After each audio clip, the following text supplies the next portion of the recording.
नमस्कार विद्यार्थी मित्रांनो, अल्केमियनमध्ये आपले स्वागत आहे. MHT CET 2023 ची परीक्षेची तयारी आपण करत आहोत. अर्थात तुम्ही करत आहात, मी थोडंसं मार्गदर्शन करत आहे. पण या अनुषंगानं एक गोष्ट मी तुमच्याशी शेअर करतो, जेणेकरून आपण केमिस्ट्रीचं ह्या सदरामध्ये मार्गदर्शन घेत असताना मी सगळे पॉईंट तुमच्यापर्यंत पोहोचवण्याचा प्रयत्न करत असतो, म्हणजे ओरली.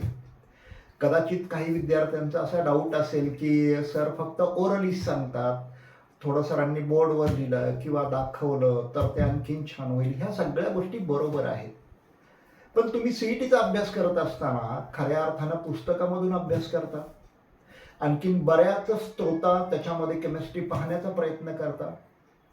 आणि हा एक माझा तुमच्या समोर ठेवलेला प्रयत्न की केमिस्ट्री तुम्ही ऐकलं पाहिजे. आणि ऐकल्यानंतर त्याच्यामध्ये जर ह्या ऐकून केमिस्ट्रीचा 1 मार्काचा जर तुम्हाला सीईटीचा फायदा झाला तर तो तुमच्या दृष्टिकोनातून खूप महत्त्वाचा आहे. कारण शेवटी मेरिटला 1 मार्क हा वेगळी भूमिका तुमच्यासाठी घेऊन येणार आहे. 1 मार्कासाठी 1 मार्काने तुम्ही पास होत असाल तर यू आर पास, आणि 1 मार्कासाठी साधारणपणे प्लस मायनस होत असेल तर पुन्हा आपल्याला सीईटीची तयारी नव्यानं करावी लागते. त्याच्यामुळे जे काही तुमच्यासमोर मांडणार आहे ते तुमच्यासमोर 1 मार्काचं मांडणार आहे, हे लक्षात घेऊन आपण आज केमिस्ट्रीचा एक नवीन टॉपिक तयार करूया, some basic concept of chemistry. आणि खऱ्या अर्थानं सगळ्या बेसिक कॉन्सेप्ट आज आपल्याला समजावून घ्यायच्या. चला तयारी लागूया. Basic concept of chemistry. पहिल्यांदा केमिस्ट्रीची डेफिनेशन विचारली जाते, व्हॉट इज केमिस्ट्री. आन्सर आहे it is the study of matter. हे कळायला पाहिजे, it is the study of matter.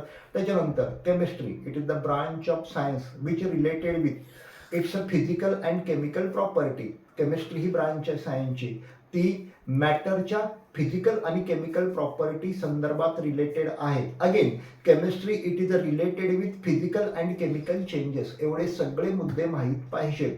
Chemistry it is the branch of science which is related with study of matter. It is the branch of science which is related with its a physical and chemical property. It's म्हणजे कुणाची, मॅटरचं. मॅटरच्या physical, मॅटरच्या chemical प्रॉपर्टीशी related जी branch आहे ती chemistry. आणखी chemistry is the branch of chemistry is the branch of science which is related with physical and chemical changes. ह्या 3 गोष्टी लक्षात ठेवल्या पाहिजेत. फायनली पुन्हा एकदा बघूया. Chemistry it is the branch of science which is related with the study of matter. It's a physical and chemical property and it's a physical and chemical changes. This is called as chemistry. Next, chemistry is a central science. Okay, chemistry it is a central science. And point number 3 related with chemistry, that is how many branches of chemistries are there. केमिस्ट्रीच्या किती branches आहेत, तर डोळे झाकून आपण सांगू शकतो there are 5 branches of chemistry. विचार that, हे सुद्धा महत्त्वाचं आहे. केमिस्ट्रीच्या 5 ब्रांचेस तुम्हाला माहीत पाहिजेत. कोणकोणत्या? First organic chemistry, second inorganic chemistry, third one physical chemistry, fourth one biochemistry, fifth one analytical chemistry. चला केमिस्ट्रीच्या 5 ब्रांच बघितल्या, 5ही ब्रांचची नावं बघितली. Let us see. Point number second, matter. Matter आपण बघूया. व्हॉट इज मॅटर हा सगळ्यात महत्त्वाचा मूलभूत प्रश्न आहे की मॅटर म्हणजे काय. What is matter. Matter it occupies space and has mass. Matter म्हणजे काहीही असेल विच ऑक्युपाईज स्पेस, त्यानं जागा व्यापली पाहिजे, अँड हॅज मास आणि त्याला वजन असलं पाहिजे. Matter is anything which occupies space and has mass, that is non as matter. Then there are 2 main classes of matter. Let us go toward the classification of matter. आता आपण मॅटरचं classification बघणार आहोत. परफेक्ट झालं पाहिजे. 2 main classes of matter कोणकोणते. First pure substances and mixer. एका बाजूला प्युअर सबस्टन्सेस हा पहिला क्लास आहे, दुसऱ्या बाजूला मिक्सर हा मॅटरचा दुसरा क्लास आहे. चलो pure substance again classified into. आता एका बाजूला जर आपण प्युअर सबस्टन्स बघितला तर प्युअर सबस्टन्सचे सुद्धा काही सब क्लास आहेत. प्युअर सबस्टन्सचे सब क्लासेस काय काय आहेत. एलिमेंट आहे आणि कंपाऊंड आहे. Pure substance are again classified into, एका बाजूला एलिमेंट, एका बाजूला कंपाऊंड. एलिमेंटचे पुन्हा 3 टाइप्स आहेत. There are 3 types of element. कोणकोणते. मेटल, नॉन मेटल आणि मेटॅलाइट. आणि मिक्सरचे पुन्हा 2 टाईप आपल्याला मिळतात. एक म्हणजे होमोजिनियस मिक्सर आणि हेट्रोजिनियस मिक्सर. अशा पद्धतीनं आपण मॅटरचं क्लासिफिकेशन बघितलं. Matter 2 main classes. Once again let us revise the point. Pure substances, mixture, pure सबस्टन्सेसचं क्लासिफिकेशन, पुन्हा एलिमेंट अँड कंपाऊंड एलिमेंटचं सब क्लासिफिकेशन, पुन्हा metal, non metal and metalloid आणि मिक्सरचे दोन type, homogeneous type of mixture and heterogeneous type of mixture. Okay, चलो मॅटरमधून आपण बाहेर पडतोय. On the basis of composition pure substance have definite chemical composition. Okay, जर आपण कंपोजिशनचं डिस्कस केलं on the basis of composition, म्हणजे एखाद्या केमिकल कंपाऊंडचं कंपोजिशन कसं आहे, तर प्युअर सबस्टन्स जर लक्षात घेतलं आणि त्याचं कंपोजिशन जर लक्षात घेतलं तर प्युअर सबस्टन्सचं कंपोजिशन, आपल्या एक गोष्ट लक्षात यायला पाहिजे की pure substance have definite chemical composition. म्हणजे प्युअर सबस्टन्समध्ये त्याची जी कंपोजिशन असते ती डेफिनाईट असते. Okay, in case of mixer दोन सबस्टन्सचं मिळून बनलेलं असतं, दोन केमिकलचं मिळून बनलेलं असतं. त्याच्यामुळे in case of mixture there is no definite chemical composition. दोन महत्त्वाचे पॉईंट अंडरलाईन करूनच ठेवलेले पाहिजेत. Pure substances have definite chemical composition. Mixture they do not have definite chemical composition. Okay, let us go toward the pure substances. Pure सबस्टन्सेसचे example काय, which are the examples of pure substance. विचारलं जातो pure metal, distilled water. Pure metal आणि distilled water that is the example of pure substance. मिक्सरचे example, number of examples are there. Okay, but related with the chemistry मिक्सरचे example बघूया. Paint आहे, concrete आहे. Paint and concrete are the examples of mixture. Okay, चलो let us go ahead. Next point आपल्याला ह्या text मधला बघायचा आहे एलिमेंट बद्दल. एलिमेंट बद्दल थोडीशी आपण माहिती घेऊया. Elements are, what are elements. Element म्हणजे नेमकं काय. आपण एलिमेंट, नंबर ऑफ एलिमेंट बघितले, 118 एलिमेंट्स आहेत. बट व्हॉट आर एलिमेंट्स हा प्रामुख्याने प्रश्न राहतो मेन. त्याच्यामध्ये आपल्याला त्याचं उत्तर द्यायला पाहिजे. एलिमेंट्स आर प्युअर सबस्टन्स, म्हणजे एलिमेंट्स हे प्युअर सबस्टन्स आहेत अँड कॅनॉट बी ब्रेकडाऊन.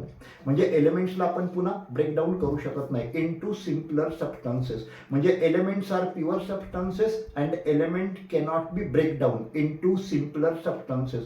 म्हणजे फॉर एक्झाम्पल कार्बन घेतला. कार्बन हा प्युअर सबस्टन्स आहे, पण कार्बन एलिमेंटला पुन्हा आपल्याला ब्रेकडाऊन करायचं म्हटलं तर आपण त्याचं ब्रेकडाऊन करू शकत नाही. कार्बनचा सिम्बॉल सी. ओके, सीला परत आपण ब्रेकडाऊन नाही करू शकत. So that is the element. आपण कॉन्सेप्ट बघतोय. मेटल प्रॉपर्टी खूप सोप्या आहेत. आपण 11th मध्ये बघितल्या होत्या. Metal property, lustre. लस्टर म्हणजे मेटल्स हे शायनिंग, चकाकी त्याला अपीअरन्स असतो, शायनी अपीअरन्स. मेटलला, कुठल्याही मेटलला शायनी अपीअरन्स असतो, त्याला आपण लस्टर म्हणतो. म्हणजे मेटल शो लस्टर. त्याच्यानंतर metals are good conductors of heat and electricity. Okay, मेटल्समध्ये number of electrons are, number of free electrons are present. Therefore metals are good conductors of heat and electricity. Then metals are ductile in nature. मेटलपासून wire बनवता येतात. Metals R मॅलिएबल, त्याच्यापासून मेटल्सपासून पत्रे बनवता येतात. Example of metal, खूप सारे metal, तुमचे कोणतेही मेटल तुम्ही घेऊ शकता. For example silver, for example gold, symbol for silver AG, symbol for gold AU, युरियम. ओके, HG मर्क्युरी, पण मर्क्युरी हा लिक्विड आहे. That you have to keep in mind. Okay, non मेटलच्या बाबतीत that also properties we have seen, but once again त्या revise करूया सगळ्या. Non मेटलच्या प्रॉपर्टी, पहिली, non metal do not have lustre. नॉन मेटलला चकाकी नाही, चकाकी नसते, शायनिंग नसते. Non metals are poor conductors of heat and electricity. Non metal जे आहेत, सगळे नॉन मेटल्स आहेत, these are poor conductors of heat and electricity. Heat आणि इलेक्ट्रिसिटीचे ते पुअर कंडक्टर आहेत. त्याच्यानंतर non metals are non malleable. कोणत्याही नॉन मेटल पासून आपण पत्रे बनवू शकत नाही. They cannot be beaten into sheets, म्हणजे नॉन मॅलिएबल आहेत. आणि त्याच्यानंतर examples of non metal. Examples काय बघूया. आयोडीन एक्झाम्पल आहे, नायट्रोजन गॅस एक्झाम्पल आहे, carbon, that is the example of non metal. Okay, now we have seen metal property, we have seen non metal property. Now what, metalloid. Metalloid बघूया आपण. What is metalloid. आता metal आणि non metal यांच्या boundary, in periodic table आपण ते पाहिलेलं आहे. Metal आणि नॉन मेटल त्यांच्या बाउंड्रीवर जे एलिमेंट्स प्रेझेंट आहेत त्यांना आपण मेटॅलॉइड असं म्हटलेलं आहे. Metalloid they are showing property intermediate between metal and non metal. म्हणजे मेटल आणि नॉन मेटल ह्या दोघांच्या मधल्या प्रॉपर्टीज दाखवतात असे सगळे एलिमेंट जे असतात ते मेटॅलॉइड असतात. हे लक्षात ठेवलं पाहिजे. मेटल एका बाजूला, metal in periodic table metal left hand साईडला असतात तुम्ही जर बघितलं. त्याच्यानंतर नॉन मेटल हे राईट हँड साईडला असतात. ह्या दोघांच्या बरोबर बाउंड्रीवर जे एलिमेंट प्रेझेंट असतात ते मेटॅलॉइड. आणि metalloids are showing property intermediate between metal and non metal. मेटलच्या प्रॉपर्टी आणि नॉन मेटलच्या प्रॉपर्टी ह्या दोघांच्या इंटरमिडिएट प्रॉपर्टी दाखवण्याचं काम जे एलिमेंट करतात दीज आर द मेटॅलॉइड. हा लक्षात ठेवला पाहिजे. तर मेटॅलॉइडचे काही एक्झाम्पलही लक्षात ठेवले पाहिजेत. 11th मध्ये आपल्याला दिले आहेत arsenic, then silicon, Si, then germanium. Okay, these are the examples of metalloid. Then next point आपल्याला टेक्स्ट मध्ये काय दिलाय, चलो let us see. Compound. Compound can be broken down into simpler substances किंवा सिम्पलर एलिमेंट. कंपाउंड जे असतात ते आपण सिम्पलर एलिमेंट मध्ये ब्रेक डाऊन करू शकतो. That is the compound. Compound can be broken down into simpler substances. Okay, but in case of compound, elements have fixed proportion. हे लक्षात घेतलं पाहिजे. Compound can be broken down into simpler substances. म्हणजे water घेतला तर त्याचं हायड्रोजनमध्ये ऑक्सिजनमध्ये conversion करू शकतो फॉर एक्झाम्पल. पण इन केस ऑफ वॉटर आपण कंपाऊंडमधून कंपाऊंड म्हणून जर कन्सिडर करत असू तर in case of water hydrogen आणि ऑक्सिजन ह्या दोन्ही एलिमेंटचं फिक्स प्रपोर्शन आहे. There is a fix proportion of element which are present in the compound. म्हणजे कंपाऊंडमध्ये जे एलिमेंट्स असतात त्यांचं प्रपोर्शन जे असतं ते फिक्स असतं. आता वॉटर, जस्ट आपण वॉटरचं एक्झाम्पल बघितलं. वॉटरमध्ये काय प्रपोर्शन आहे, 1:8. Hydrogen 1, oxygen 8. Don't forget. Okay, चलो. मिक्सचर. मिक्सचरच्या बाबतीत काय सांगणार आपण, मिक्सचरची एक्झाम्पल खूप सारी आहेत. Okay, in case of mixture 2 म्हणजे 2 किंवा 2पेक्षा जास्त सबस्टन्स एकत्र केले. 2 or more substances are combined together, that is known as mixture. केमिस्ट्रीमध्ये 2 किंवा 2पेक्षा जास्त आपण सबस्टन्स एकत्र केले तर त्यालाच आपण मिक्सचर म्हणणार आहे. ओके, ज्यावेळेस आपण मिक्सचर 2 किंवा 2पेक्षा जास्त सबस्टन्स एकत्र करत असणार आहे त्यावेळेस त्याचं प्रपोर्शन घेणार नाही. 2 सबस्टन्स घेणार, रँडमली मिक्स करणार. म्हणजे in case of mixture no fix proportion. Okay, मिक्सचरमध्ये फिक्स प्रपोर्शन नाही. हा पॉईंट लक्षात घेतला पाहिजे. देन मिक्सचरचे टाईप आपण बघूया. Homogeneous type of mixture. Okay, त्याच्यामध्ये काय असतं होमोजिनियस टाईप ऑफ मिक्सचरमध्ये आपण हा पॉईंट बघितल्यानंतर हे लक्षात येतं की in case of homogeneous type of mixture solute plus solvent are uniformly mix. Solute म्हणजे सॉलिड पार्टिकल, सॉल्वंट लिक्विड. म्हणजे सोल्यूट आणि सॉल्वंट हे दोघं एकमेकांमध्ये युनिफॉर्मली मिक्स झालेले असतील तर ते मिक्सचर आपण काय म्हणणार, त्याला homogeneous mixture. Second type of mixture कोणता, heterogeneous mixture. Correct you are. Heterogeneous mixture. Heterogeneous मिक्सचरमध्ये काय होतं तर कॉन्स्टिट्युएंट असतात. मिक्सचरमधले जे कॉन्स्टिट्युएंट असतात तर त्याला आपण मराठीमध्ये घटक असं म्हणतो. Constituents are uniformly not mix. Okay, constituents are not uniformly mix. त्या हेट्रोजिनियस मिक्सचरमधले जे घटक असतात ते एकमेकांमध्ये व्यवस्थित युनिफॉर्मली मिक्स झालेले नसतात. आता हेट्रोजिनस मिक्सचरचं एक सिंपल एक्झाम्पल आपण इथं नाहीये पण तुमच्या डोळ्यासमोर ती कॉन्सेप्ट येण्यासाठी सांगतो की ऑइल अँड वॉटर. ओके, खाली वॉटर असतं, वर ऑइल असतं. Heterogeneous type of mixture oil water, कारण ऑइलवरती वॉटर खाली, म्हणजे हे कॉन्स्टिट्युएंट आहेत ते एकमेकांमध्ये मिक्स झालेले नाहीत. त्याच्यामुळे हेट्रोजिनस टाईप ऑफ मिक्सचरमध्ये जे काही कॉन्स्टिट्युएंट घटक असतात, जे कॉम्पोनंट असतात ते मिक्सचरमध्ये एकमेकांशी व्यवस्थितरित्या मिक्स झालेले नसतात. हे लक्षात ठेवा. ओके, चलो. ह्या लेसनमध्ये पुढचा पॉईंट दिलेला आहे युनिट. युनिट लक्षात ठेवलं पाहिजे. युनिट महत्वाचे आहेत. सगळे युनिट आपण करून ठेवले पाहिजेत पण युनिट म्हणजे काय हे आधी लक्षात घेतलं पाहिजे. युनिट आपल्या टेक्स्टबुकमध्ये युनिटच्या विषयी काय सांगितलंय माहिती आहे. Unit it is the arbitrarily decided, universally accepted standard. Arbitrarily decided, universally accepted standard, त्याला आपण युनिट म्हणणार आहोत. ही संकल्पना करून ठेवा. Units are arbitrarily decided, universally accepted standards are known as unit. चलो, ही कॉन्सेप्ट बघितली. आता युनिट किती प्रकारे एक्सप्रेस केलं जातं तर हे माहिती आहे आपल्याला. युनिट 3 प्रकारे एक्सप्रेस केलं जातं. एक CGS, दुसरा MKS आणि तिसरा FPS. CGS म्हणजे काय, लॉंग फॉर्म माहीत करून घेऊया. माहिती आहे तुम्हाला पण परत एकदा लॉंग फॉर्म माहीत करून घेऊया. CGS centimetre gram second system. Very good. MKS म्हणजे माहिती आहे मीटर किलोग्रॅम सेकंड सिस्टम. आणि FPS foot pound second system. परत एकदा लक्षात घ्या. CGS system, MKS system, FPS system ह्यांचे लॉंग फॉर्म माहीत पाहिजेत. Centimetre gram second system, metre kilogram second system, foot pound second system असे युनिट आपण 3 वेगळ्या सिस्टममध्ये 3 वेगळ्या प्रकारामध्ये एक्सप्रेस करतो. फिजिकल क्वांटिटी, आता फिजिकल क्वांटिटी आणि त्यांचे एसआय युनिट 7 प्रकारच्या फिजिकल क्वांटिटीज आहेत. हे सुद्धा महत्त्वाचे आहे. How many physical quantities are there? Total physical quantity तुम्हाला सीईटी मध्ये विचार, फिजिकल क्वांटिटी किती आहेत? पटकन आन्सर सांगता आलं पाहिजे. 7 आहेत त्या. Total physical quantities are there 7 physical quantities are present. Okay, मग हे 7 फंडामेंटल महत्त्वाचे आहेत. 7 फंडामेंटल फिजिकल क्वांटिटी, ज्याला आपण बेसिक फिजिकल क्वांटिटी असं म्हणतो, त्या किती आहेत? 7 आहेत. बाकी खूप साऱ्या आहेत, पण बेसिक फंडामेंटल म्हटलं फिजिकल क्वांटिटी तर 7 आहेत. तर 7चं एसआय युनिट माहीत असणं गरजेचं आहे. पहिली फिजिकल क्वांटिटी लक्षात घेऊया, लेंथ, त्याचं एसआय युनिट काय? मीटर. सेकंड मास, त्याचं एसआय युनिट काय? किलोग्रॅम. थर्ड टाइम, त्याचं एसआय युनिट काय? सेकंड. फोर्थ इलेक्ट्रिक करंट, त्याचं एसआय युनिट काय? तर ampere. Fifth one thermodynamic temperature, त्याचं एसआय युनिट आहे केल्विन. कारण थर्मोडायनॅमिक टेम्परेचर कदाचित तुम्ही डिग्री सेल्सिअस, फॅरेनहाइट असं काहीतरी लिहिण्याची शक्यता नाकारता येत नाही. तर थर्मोडायनॅमिक टेम्परेचर त्याचं एसआय युनिट नक्की क्लिअर करा, केल्विन आहे. ओके, कॅपिटल के सिम्पलने दाखवतो. Amount of substance MOL, mole. आणि शेवटची 7वी फिजिकल क्वांटिटी आहे, बेसिक आहे, फंडामेंटल आहे, ल्युमिनस इंटेन्सिटी. तिला पण तिचं एसआय युनिट आहे candela. CNDELA, candela. Okay, basic concept मध्ये चला पुढे जाऊया. If you are giving permission, अर्थात तुम्ही देणारच आहात. लेंथ बघूया. लेंथ, 2 लेंथ महत्वाच्या आहेत. लक्षातच ठेवा, पाठ करून ठेवा, बघून ठेवा. Okay, 1 nanometre is equal to किती मीटर?